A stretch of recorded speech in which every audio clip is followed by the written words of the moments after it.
Assalamualaikum warahmatullahi wabarakatuh. Hello everyone, welcome back to my video. My name is Andini Nabila Putri with the last ID number 92 from class 4C. Today, I'm really excited to share with you guys a textbook that might suit for all teachers, educators, or maybe education students, especially in the field of English department, with the title Classroom Instructions That Works for English Language Learners. This book got published from Association for Supervision and Curriculum Development and written by the author Jane T. Hill and Kathleen M. Flynn. This book got published in the year of 2006 and consists of 147 pages.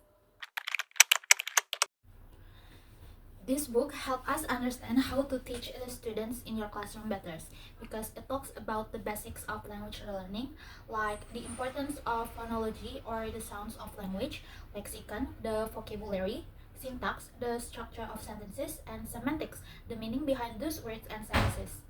But it doesn't stop there because the authors, Hill and Flynn, offer practical strategies that teachers can create an inclusive and effective classroom environment for all different kinds of students. They also discuss the use of visuals, gestures, and body language to support the effectiveness of the classroom situations.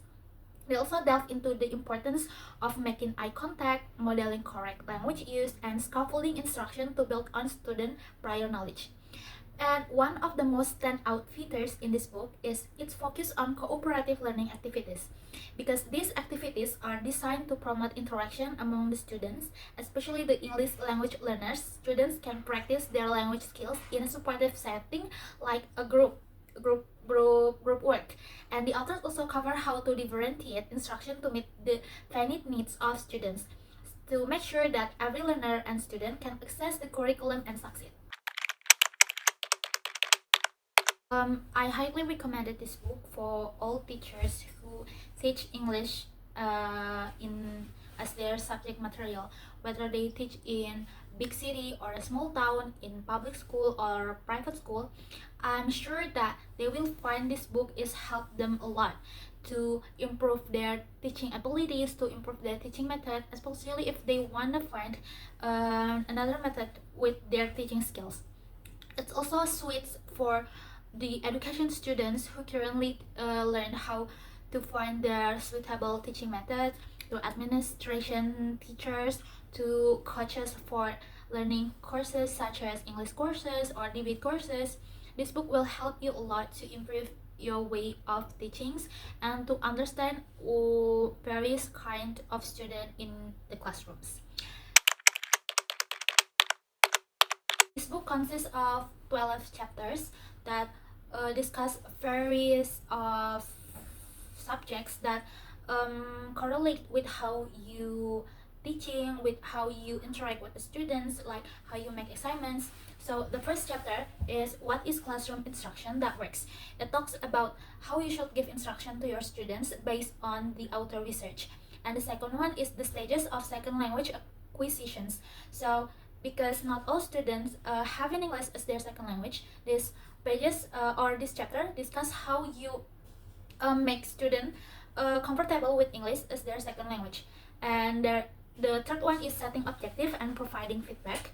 The fourth one, non-linguistic representations. The fifth one, cues, questions, and advanced organizers.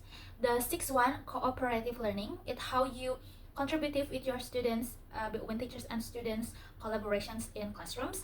The next, there are summarizing and note taking, how you teach your student to take summarize or take note taking. The next one, there are homework and practice, how you should give your student homework or assignments, or what kind of homework or assignments that suit to your kind of students that act that way or the other way around. The next one is reinforcing effort and providing recognition. So besides teaching, it's also important for teachers to give their student recognizance for their hard work. And the next one, they are generating and testing hypotheses. The next one, they are identifying similarities and differences. And the last one is talking about involving parents and the community, because yes, in teaching we can't only involve ourselves and the students to make the learning situations works. It also needs the contributing from the parents and the community itself. So let's talk about the first chapter. The first chapter is what class instructions that work.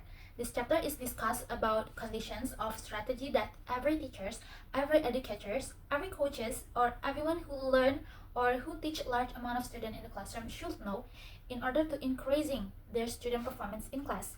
And this chapter based on research conducted by some researchers at Mid-Continent Research for Education and Learning, or we can shorten it into McREL, in the late of 1990s. The next chapter is the stages of second language acquisition. So the next chapter talk about the importance of knowing in which stage of acquisitions our students in class are, because as we know, by knowing their stage of acquisitions of their second language, we can understand and we can know their level of understanding in the material in class. So we can know from which point we should start the material, because not all students have the same amount of understanding, same level of understanding about the material. The third chapter is setting objective and providing feedbacks. This chapter offers and discusses the list of reasons for combining language objectives with content objectives and the importance of getting feedback. It's the importance of getting feedback as we as the teachers is getting feedback. So how to set the class before the material being told to the students can be more, so the student can be more focused during the lessons and aware about the subjects they are going to learn. The fourth chapter talks about non-linguistic representation. This chapter talks about the way students learn things in two ways. So the way student thinks, there are two ways of student learns, by words and by pictures. Here in this chapter says that the teacher should use both way, by word and picture, to make the learning process for the student in classroom become more easier. Chapter 5 talk about cues, questions, and advanced organizers. This chapter talk about how teacher can begin the learning process by asking questions and using cues before getting into the material to warming up students' brain. Because so in order to make the students feel more relaxed, enjoying the class process, teachers can try to begin the learning process by asking questions that related to the material of the day. And teacher also suggests to use diagrams, picture, videos, or any media learning so that students can understand the material better, because it's proven by the research. And the next chapter is chapter 6, is talking about cooperative learning. This chapter talk about the effective way if we using jigsaw activity in student progress in terms of teamwork, because as a teacher sometimes we give our students order to make a teamwork of group work, because it's proven and shows how working together in a team can help students to learn the language better, because in a group team they will meet the other friends with different ability in language, so they can learn from each other and it's show a good results. The chapter 7 talk about summarizing and note taking. This chapter is quite important because it's discussed about summarizing and note taking. It helps students a lot in arrange their needs and to recall the material they have learned. They can recall it alone when they are at their home, because the research proved that summarizing is good to recall the material, and taking note helps students to remember things better. So it's obligated for teachers to encourage their students to learn how to summarize and how to make a good note taking. Now move on to chapter 8 about homework and practice.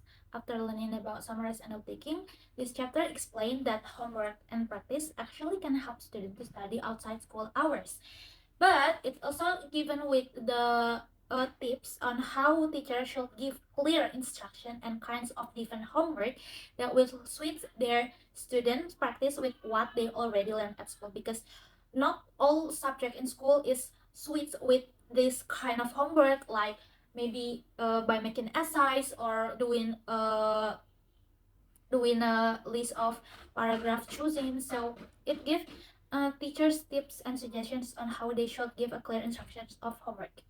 And the chapter 9 talk about reinforcing effort and providing recognition. This chapter is also important because it talks about the connection about the connection between effort and providing reconnection that can help students to do better at school. Because it also explains the importance of giving praise and recognitions you as teacher to your students for their achievement, especially when they are learning language, because it helps a lot to make them more spirit in classroom and make them find their motivations in learning language. The next chapter is chapter 10, which is talk about generating and testing hypotheses. This chapter explains that students can learn to make smart conclusions, which really helpful in subjects such as science, and it shows how a teacher can teach this to students who learn English. So it actually works on students who learn subjects such as science, but somehow the researchers found it's also helpful for students who learn languages at their class. Okay, move on to the last two chapters. Chapter 11 talk about identifying similarities and differences. This chapter shows that identifying similarities and differences can help students to learn deeply about the material they are going to learn in class. And this chapter or this subject needs teacher to providing clear visuals and simple language in the process. So by the help of teachers, students learning identifying similarities and differences can make them learn faster and better about language, because the researchers found by identifying similarities and differences, they can achieve the learning goals better. And the last chapter is chapter 12, which is involving parents and the community. Finally, these chapters talk about the need of students, parents, and community's role for better supports. You know, the students, parents, their mother, the father, and the community's role, such as their home situations, the big family situations, the neighborhood, their friends. It can be done by doing training seasons or seminar for the parents or any parties involved. So it has to be start from the teachers doing seminar or training sessions for the teachers, because in training our student, in education our students, our children, it needs both parents and teachers effort. They need to be in the same direction, so we can work together to make a good results for our students. Okay, that's all for me. As I said before, this book is sweet for all educators, to all teachers that would like to teach the students about language, especially English language, and for all education student in English department, so they can find a better method in teaching the students. Because when you are in field, when you are in the classroom at the present, you will meet a lot of characters of students. So in order to give them a better method, to give them the perfect method, you have to know the characteristic of the students, the character of the class environments. So in my opinion, this book will help a lot you guys to recognize that part. That's all for me. I'm deeply apologize for all my mistakes, for all my wrongdoings, for all imperfections I've said in this video of presentations. I hope to meet you in a better situation, in the better changes. So see you. Wassalamualaikum warahmatullahi wabarakatuh.